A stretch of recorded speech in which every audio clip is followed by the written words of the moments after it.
Hey y'all, hey, it is Keya McClain the Poet, your hardcore healing pen coach here. We're going to be discussing leadership and the box. If you've been following me, we have been doing the Box and the Sky series, and it's just a very short series where all of the discussions are less than 10 minutes, where I'm just sharing my thoughts on particular things that put people in a box or show you the people that are in the sky that don't dwell within the box. So most of the focus is going to be women, specifically Black women. So I wanted to make that clear so that people are aware. This is not to eliminate other people, but I am a Black woman. So I am sharing from a Black woman's perspective. If you as a woman, regardless of your race or background, if this resonates with you, great, because I think that some of these things that I discuss are connected to any woman. So because many women are expected to lead while suppressing their humanity, this happens often.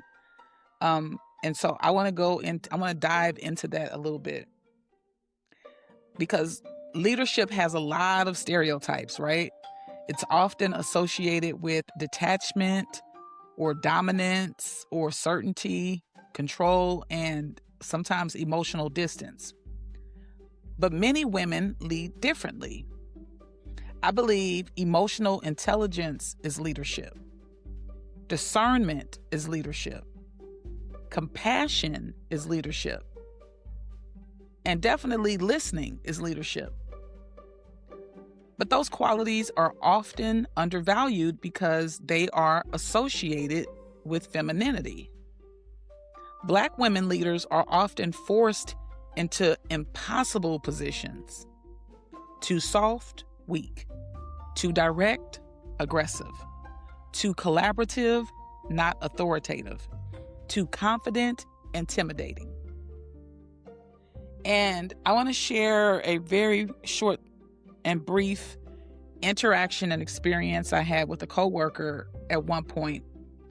She was coming to me and she was complaining about my boss, who was the big boss over that entire group. And she was a woman of color. She was not Black, but she was a woman of color.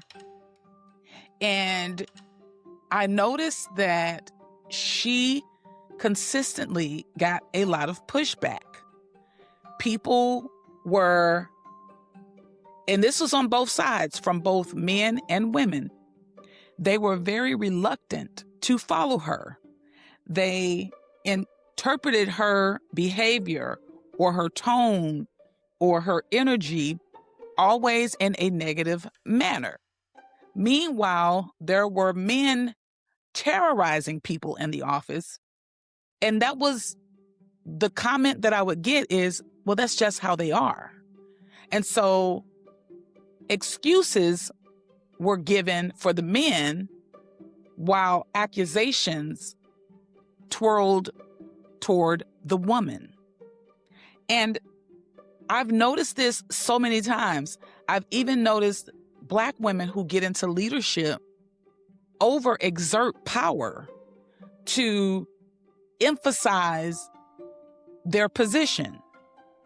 And so it's interesting to watch all of these different dynamics as it pertains to leadership, and how women are not only portrayed, and how people will project their beliefs and their thoughts about that woman in leadership, but also about how the woman is walking out her leadership. And so maybe leadership is not about becoming less human.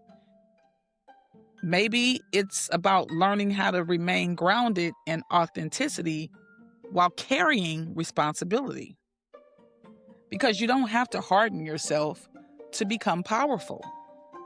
And oftentimes, women will think that they have to step into a masculinity energy in order to be leaders. These are just my thoughts. These are definitely my experiences. and my interpretation of those. If you found anything that I've said resonated with you, feel free to shoot me a audio message sharing your thoughts. You can also go out and support me by going to the website keyascoaching.com, Keyas coaching.com. And of course, the free thing to do and the easiest and quickest thing to do is just hit share. And you can share this podcast out with your friends, your family, as I continue this segment of the box and the sky. So until next time, toodles.